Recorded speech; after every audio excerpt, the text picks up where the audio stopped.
Howdy y'all, it's T. We're out here in the garage at the tackle bench and we're gonna go over the Abu Garcia Vengeance combo. You can get these at Walmart. I got this at Walmart, about 40 bucks.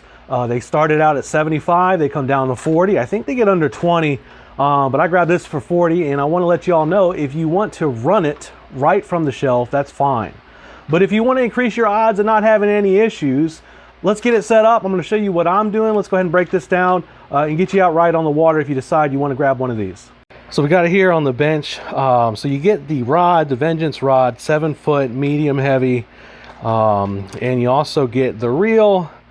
Nothing too fancy about it. It kind of mimics some of the Max series reels as far as it looks pretty similar. Different color, of course. And it comes with line. Berkley line is on it. Supposedly it's 14-pound test according to the tag on the rod. So we got that. We also get some squarebills, which is the squarebill crankbait that Berkley has. 2 colors.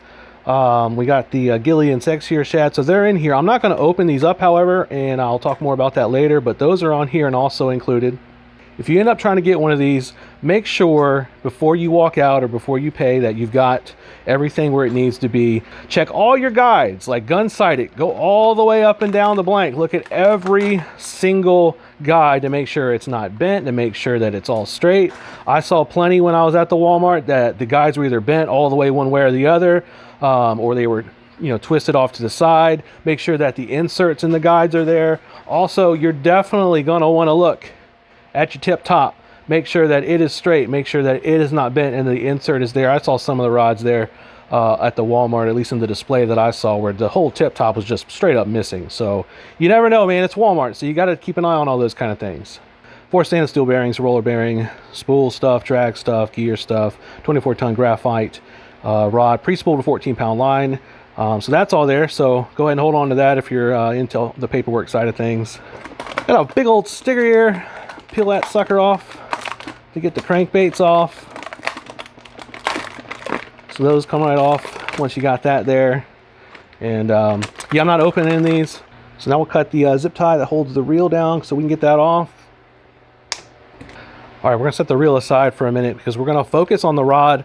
I'm gonna get this off momentarily, the shrink wrap here with the barcode sticker. We've got the foam grips, and then as we go on up the blank, and because it was sitting in Walmart for who knows how long, there's a little bit of dust and stuff on here. Nothing that's like permanent or anything along those lines.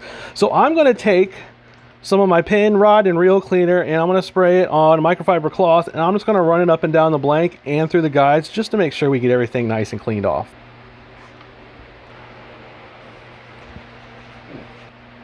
All right, so we got the rod wiped down with the cleaner, but looking at this foam, so the handle, the butt cap, right up here, the screw for the reel seat, that's also foam. So you don't have to do anything to it, but the way my anxiety works means I have to do something to it. So I take a soft bristle brush, not one that I use for my teeth, and I just kind of go up and down it to, I mean, I don't even know if it does anything. It's not going to get cavities, so I guess that might be worth it. So we'll just go ahead and get the foam kind of brought to life here.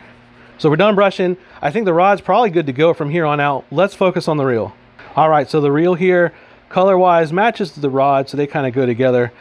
All the specifics as far as the line right here. Let's see. Logo, of course. Magnetic brake system, maximum meaning all the brakes, minimum meaning none of the brakes. Drag star, it clicks, man. It's pretty neat. So we got the click action going on. We've also got the big old grips on here. So these big old grips are unlike what you found in the previous generation of the Max reels. So like the Black Max 3s that I have, they've got the real kind of skinny looking paddle one, but this one has the full on gripper grabbers. And I'm looking here, and here's the theory I got. Maybe you all can provide me some feedback, but like the reason that I think they put their logo right here on the handle grips is because there's this been proliferation of content creators that do like the GoPros and stuff that are chest mounted, kind of like how my phone is right now. And it's almost like subliminal advertising as you're watching your favorite content creator, which is probably me. You get that kind of like Abu Garcia, Abu Garcia, Abu Garcia. So it kind of like puts it in your brain. I feel like they had somebody in their marketing department said, hey, we're just going to go ahead and do this so we can, you know, get the kids all brainwashed. So go ahead and yeah, take that out with some acetone and call it a day. So we got this line on here that I mentioned, and the card says it's 14-pound test. It is mono. I don't know what style it is. It's probably like maybe big game. I don't know. XT, XL, who knows. But regardless, we're gonna get this off here. So I'm gonna recommend, if you get one of these, take the line off pretty much immediately. Gonna loosen the glue on the little sticker there so it's easier to get up.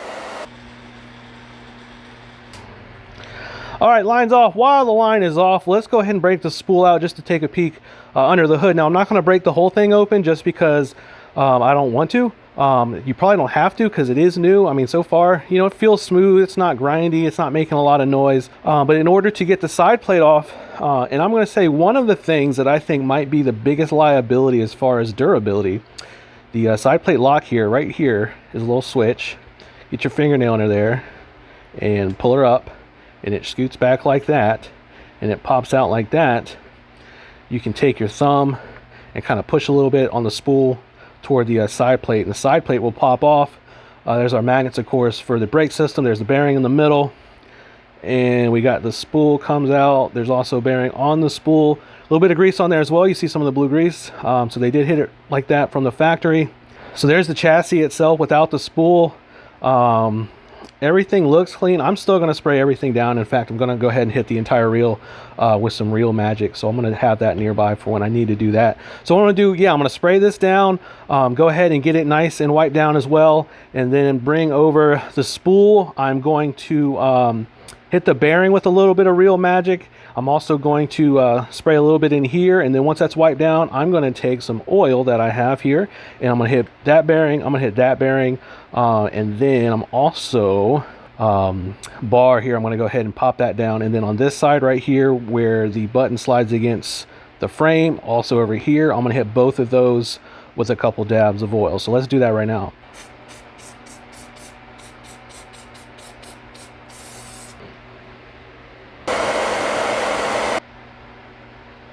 All right, so once we got the spool back in there and we got the side plate on, here's the lock. Now I'm gonna tell you, earlier I mentioned how this is kind of like the biggest liability. This is a piece of plastic, and it's only, you see it right there, that's as thick as it is. So man, if you end up cranking down on this thing, or you pull it up too quick and you break that sucker off, you're gonna have a bad time. So I'm gonna recommend being as careful and conscientious of the fact that this is just plastic. So now we got the plate on, push it down, lock it down, it gets pretty much flush. All right, so now we got to get some damn line on this. So let's go ahead and do that. For the sake of redundancy, we're going to put some Berkley Trilene. This is big game mono, low vis green. We got 12-pound test. I think 12-pound test is probably one of the more universal poundages, especially for a casting setup. So let's get this on here. I just oiled these suckers like I mentioned earlier. So right there where the button slides up against the plate, right over there, a couple drops. Push it down, engage it. Just not a bad thing to do in general. That's any reel, actually, not just this one, of course. I've got a very high-tech spooling mechanism, as you can tell. All right, we got that 12 on there. I'm going to hit it with some Reel Magic just to kind of keep everything laying nice and good. And then I always follow up with the hair dryer. So they're back together. All we got to do at this point is get the line up through the guides and go ahead and tie something on and get to fishing. So I got everything set up, tied on a spinnerbait, and of course we got the crankbaits that came with it right behind it. Now this setup, I can tell you, 7-foot, medium, heavy, crankbaits, jerk baits, spinnerbaits, jigs, Texas rig. This is really a good all-around type of setup. So I mean, this is probably designed to be geared toward the beginner or somebody that just wants something versatile they can throw in the kayak or in the truck when they're going out to some bank spots. Anything along those lines. The rod says it's rated for lures between 3/8 of an ounce and 1 ounce. I'm going to tell you right now, I think that should say 1/4 ounce up to 3/4 ounce. Anything above like 1/2 ounce is going to feel kind of weird on this, so don't go off of what this says. I'm going to give you my personal recommendation, 1/4 ounce up to 3/4 ounce. That's where you want to be with this setup. And those that aren't new to the channel, I already know what you're thinking. Why are you buying these beginner setups, 40 bucks at Walmart? You're basically a pro, other than the fact you have no sponsors, other than your own bank account from working your 9-to-5 full-time job in these dire economic conditions. And you're not wrong, but here's the thing. This setup right here that I just put together and showed you all, this isn't for me. So this setup is for my brother-in-law, Mike B. He's been fishing with me since last year. I started taking him out on the boat. And he's into the greenfish thing. He can sling a spinning setup all day, enjoys it, but I told him I need to get you on that bait cast situation. So I figured might as well, this setup would be perfect just because it can do so many things. It's not breaking the bank, and now that I've got everything set up the way it needs to be, or at least the way I like it, he's probably gonna have a lot of fun with it. So next time I see him, I'm going to give him the setup as well as his crankbaits that came with the rod. That way we can make sure he's good to go and ready to catch him. But I think I should mention that I bought 2 of them. Yeah, so because they're 40 bucks, or at least they were when I was out there at the Walmart, I grabbed 2 of them. One I set up the exact same way that I just showed you with Mike B, so I'm gonna give him that one. But this is the one that I got. It's got everything, the same line and everything I put on it. So I used it for the first time off the kayak last week, and let's say things didn't quite go as expected.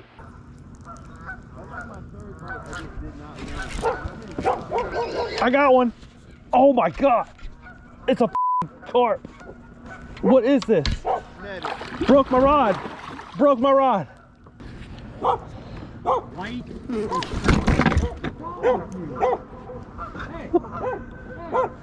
that the new one? Yeah. So basically, yeah, I belly hooked a carp with a chatterbait real close to the kayak. Wanted to figure out what it was and get it out underneath some submerged tree stuff. Pulled back on it and the rod broke. This whole section decided it didn't want to be a part of the rod anymore. It's kind of understandable. You know, this rod is set up, you know, for bass fishing, you know, averaging around 2 or so pounds. You're not probably going to be dealing with carp too many times. So chances are, had I not had that situation happen, this would probably still be all in one piece. And I did catch 1 fish on the chatterbait with this setup. It was actually the first fish I caught with this setup. And everything was fine. It felt fine. There was no issues. I even made a comment that I kind of regret. That's the first fish on the Abu Garcia Vengeance. Right here in front of us today. Oh, Vengeance done all right for that first fish. You know, the rod ain't break on the first fish, which was really my expectation. So I think it's a keeper. But yeah, fish number 2, that carp there did break it. So here's where I'm at, but I do like the reel. The reel feels fine. I do like the crankbaits. I already took my crankbaits out of the package. So I'm not quite sure, like I'm not ready to poo-poo on it yet. I would say for 75 bucks, I would be pretty frustrated.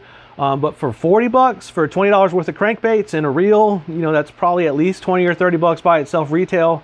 I think, you know, I'm pretty satisfied. I hesitate to say that I recommend it for everybody. As long as you're not hooking carp on accident, you'll probably be just fine. But do inspect the rod before you leave the store with it. Make sure the guides are good to go. Make sure the reel doesn't have any funky noises going on. Do the stuff we showed you today to make sure that you can have everything working the way it needs to increase your likelihood of having some fun and not having whatever this is.